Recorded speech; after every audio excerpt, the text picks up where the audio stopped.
guys, it's Armin and welcome back to my channel. If you're new here, hello, I hope you stick around. Don't forget to subscribe down below as well as the notification bell so you can be told when I make a new video. I have just come to the realization as of like 5 minutes ago that I have not made a wrap-up video since December, meaning it's been like, what, 4 months? Today's April 2nd, so yeah, about 4 months of books that I just haven't talked about, like, other than in a couple of my recommendation videos. If you don't follow me on Goodreads, you probably have no idea what I've been reading, which is kind of like, my booktube channel, like, I just forgot to make wrap-ups, I guess? So I know I intentionally stopped making TBR videos because I never stuck to my TBRs and I'm very much a mood reader, but I literally just didn't make wrap-ups for 4 months, which is okay, like, okay, booktuber who? I guess I just wanted to do like a massive recent reads video, I guess. I don't know if I'll keep doing the monthly wrap-ups now that I've stopped doing them. I guess maybe I'll just switch to doing recent reads or something, but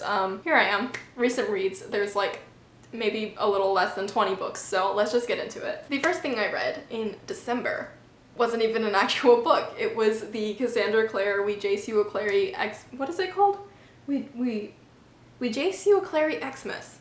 It was like a series of shorts about Clary and Jace, who I haven't read about in a really long time, so that was a nice refresher onto the world of the Mortal Instruments, because I think Clary and Jace have kind of taken a backseat in terms of my favorite Shadowhunter characters, but it was good to kind of re-enter their world for a little bit and read about them. That was fun. The next thing I read in December, I believe, was something I had started reading previously and then I just finished it in December, but that was the poetry collection If They Come For Us by Fatima Ashkar.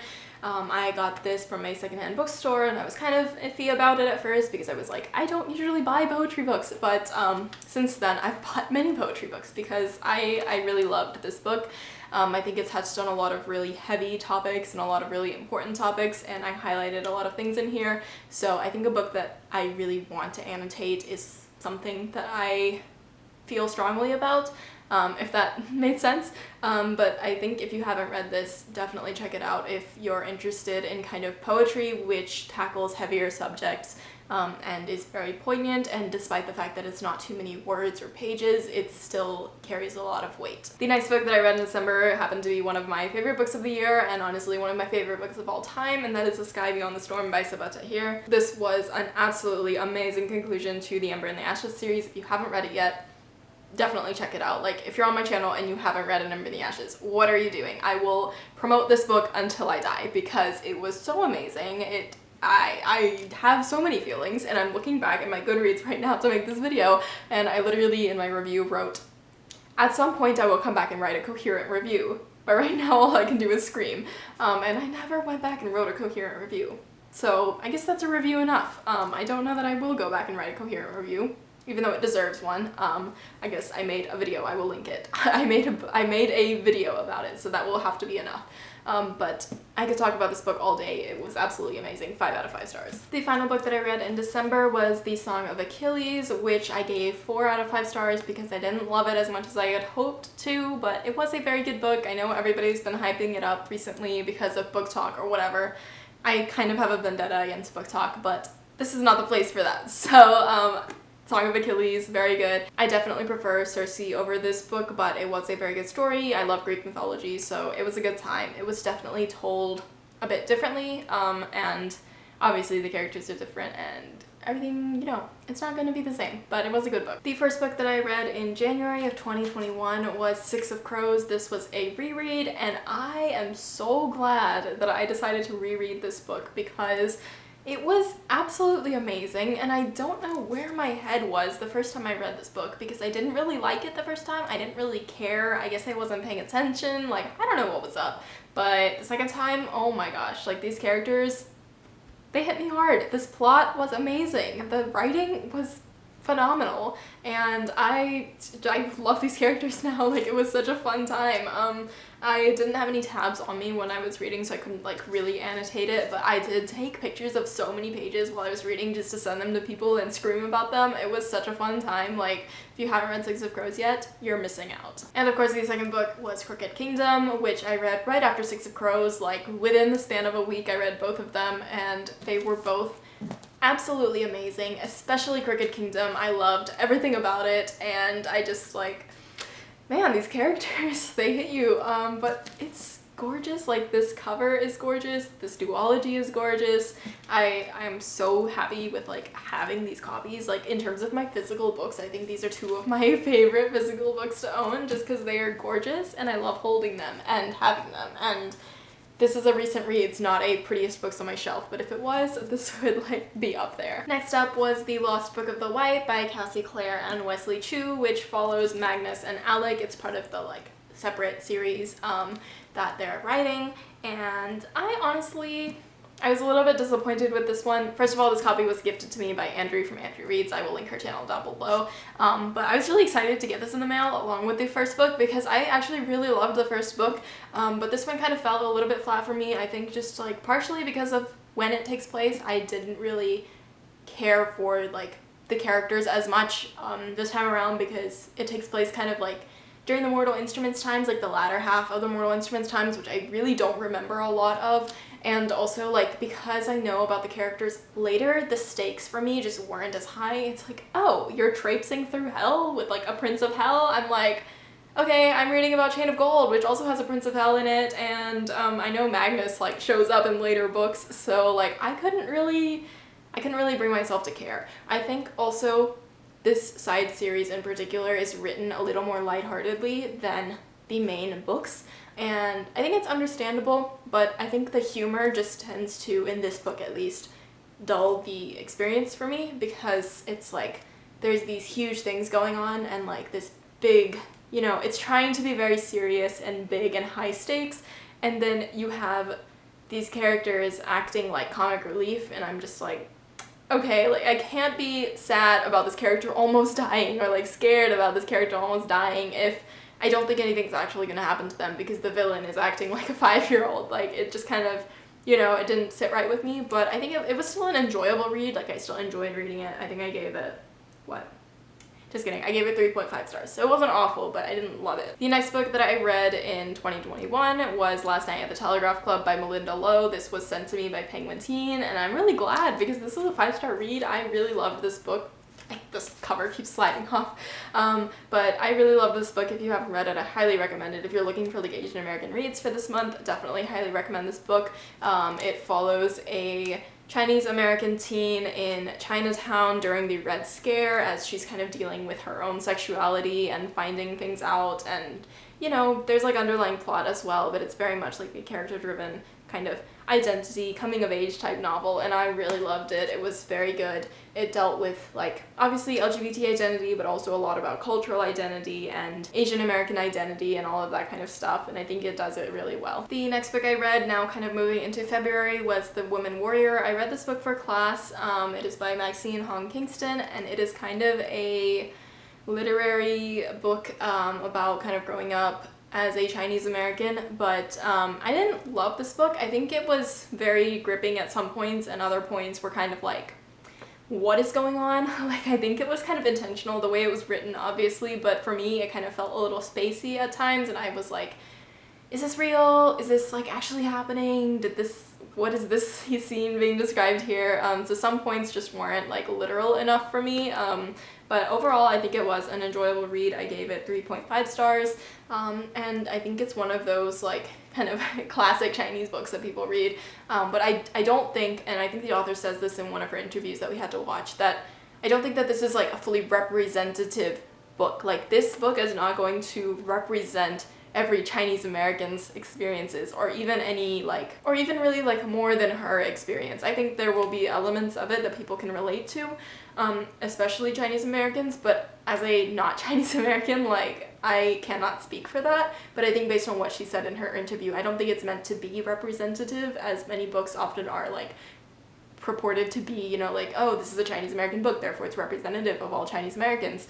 I don't think that's the case with this book, so yeah, I'm not gonna get into a tirade right now, but it was an alright book. Sorry if the camera is just totally in a different place. I just kicked my tripod really hard. Now my toe hurts, so that's fun. Still in February, I read Radio Silence. Amazing book. 5 out of 5 stars.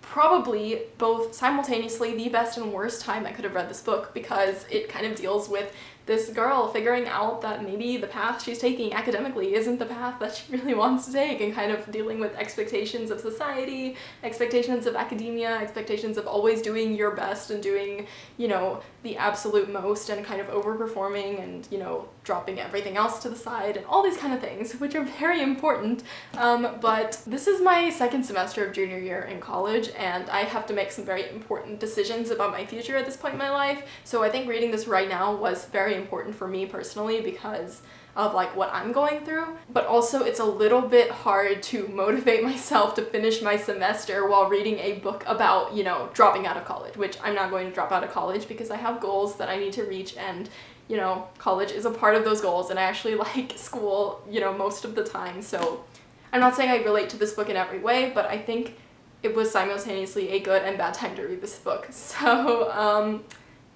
you know, keep that in mind if you're planning on reading this book. Next up is a book that's been on my TBR for literally forever. That's Milk and Honey by Rupi Kaur. It is a poetry book. It is the poetry book that everybody was talking about, like, what, 2012 Tumblr? I don't even know when this book was published, but I gave this 4 out of 5 stars. I think it was a very good book of poetry. I very much enjoyed a lot of the poems in this book, but I do think that personally I didn't really care about a lot of the poems in this book right now, just because they were like a lot of like breakup poems and just like relationship related things, and it doesn't relate to me right now at this point in time. So I didn't really care too much about those, but I did really resonate with a lot of the cultural identity focused poems, and a lot of like the self-love poems and all that kind of stuff. I think it's definitely a worthy collection of reading, and I did enjoy it. And I might revisit it at some time in the future, and also I will definitely read more of this author in the future, and I actually got one of her books in my last book haul, and I'm really excited to read it. Next up is a graphic novel, American-Born Chinese, and I had to read this again for the same class. I gave this 4 stars. I think it really dealt a lot with kind of the foreigner identity and growing up as a foreign American, I guess, or like a second generation American. I think it really got at a lot of that stuff in a visually engaging format. Again, I don't read too many graphic novels, especially not ones like this, but I usually end up reading them for school, and I do enjoy them. So if that's something you kind of like to read, I definitely would check it out. I think it's worth reading. And again, it's not like a representative thing. There are elements of fantasy in it, and it's not like perfectly, obviously it's not even nonfiction. It doesn't describe the author's life, but I think it is kind of, you know, you don't see a lot of this in graphic novels or graphic narratives, so I think it's an important read. Next up, in March, I reread Chain of Gold. I annotated the heck out of it, and I'm sorry to past me and anybody who had to watch me criticize this book, because upon second reread, I have no qualms. I loved this book. I raised my rating to a 5-star. I think I had given it like maybe a 3-star last time. Oops. But it has redeemed itself. I think the last hours are now one of my favorite Shadowhunter series, like with my favorite characters. I definitely love this series a lot more. I think it has a lot more to offer. I very much resonated with Cordelia's experiences being a POC in like a white society. I keep getting at this. I'm sorry if I'm like a broken record, but I think her experiences were very relatable, and also that they were very admirable. Cordelia as a character is such a good character, and I love reading about her, and I like really look forward to reading about her in future books as well. Well, future book, and also rereading Chain of Gold when Chain of Thorns eventually comes out, but I really love this book. And of course I followed that up with Chain of Iron, also annotated this one. I think this book like really made me love the characters even more, because I know when I was reading Chain of Gold I was like, who's who? Like, I don't understand what's going on, but I think once you get to this book, you really care for the characters, you know who everybody is, and you can like kind of experience it in a different way once you know who everyone is. And I think that makes this book even more amazing. Next up, according to Goodreads, I read The Midnight Air, which is one of the short stories in the Bane Chronicles, which I had already read years ago, but after reading Chain of Iron, I kind of didn't want to let go of the Shadowhunter universe. I kind of had a book hangover. I still kind of have a book hangover with that book, but you know, what's new? But I read The Midnight Air, which is a story that follows James Harrendale, one of the main characters in Chain of Gold, before the events of Chain of Gold when Magnus encounters him for the first time. And there are some inconsistencies in like the story with like the main book, but it is still like a really fun book, like not book, really fun short story to read. And of course I counted it on my Goodreads goal because I spent time reading that. It wasn't short, it was like at least 50 pages, so yeah, I counted it. Next up is the worst book I have read in my like recent memory. I know I'm like one of the minority in this book hating club, but that was On Such a Full Sea by Chang-Rae Lee. I had to read this for my Asian American Studies class, and I was really ready to love it because it was like given to us as a dystopian book, and this isn't going to be a review of this book, though I may make one later because I have a lot of thoughts on this book. Long story short, it made an awful trip that I had to take, like even more awful because I was listening to this audiobook for the entire time. And it's not even that I hated it because it was an audiobook, because I read the first 200 pages physically and I hated it, and then I thought maybe the audiobook will make it better, and it made it slightly more bearable, if only because I could put it on fast forward and then listen to it that way. So then I spent another 5 hours listening to this awful book. It was so boring. It was told in the collective we, which in and of itself is not a problem because I'm reading another book in the collective we right now, and like it's fine. I think it makes the book better. But in this case, it was just absolutely awful. It was an unbearable experience. And then because of course I'm still not over my Shadowhunter book hangover, I had to read Ghosts of the Shadow Market, which I finally got my hands on. 5 out of 5 stars. I loved reading about Brother Zachariah, who, you know, no spoilers, but we love Brother Zachariah. The Shadowhunter universe is so familiar to me now as like a, you know, as like a set of characters and settings that it's easier to jump back into it than it would be for like another completely new book. And I wanted something kind of easier to read, and I also had this on hand, so I think it was a fairly quick read as it is a collection of short stories. And again, I was not ready to let the characters of the last hours go just yet, so a lot of these stories do include past characters. Specifically from the last hours, but also from all the other Shadowhunter series, so if that's something you're kind of looking for, then I highly recommend this book. Also, I think it's like a must-read for Shadowhunter fans, obviously, but don't read it until after you've read the last hours, because there are spoilers for a lot of things. I think you can read it before Chain of Gold, maybe if you want like a particular spoiler, but other than that, like don't read it, at least don't read it before the Dark Artifices, because that would be major spoilers. So definitely enjoyed reading this one. And I think that brings me to the present. There are about like 5 books I currently have in progress that I'm reading right now, at varying levels of completion, and I know in one of my videos I literally said I only read 1 book at a time. That has not been the case. Ever since I made that video, it's like I jinxed myself. I've been picking up like several books at a time, and I think honestly it's been working for me because they're all different formats. So like I have an audiobook going, I have an ebook going, I have like a physical book going, I have a textbook going. Yes, I'm counting my textbooks because I'm reading them, so it counts.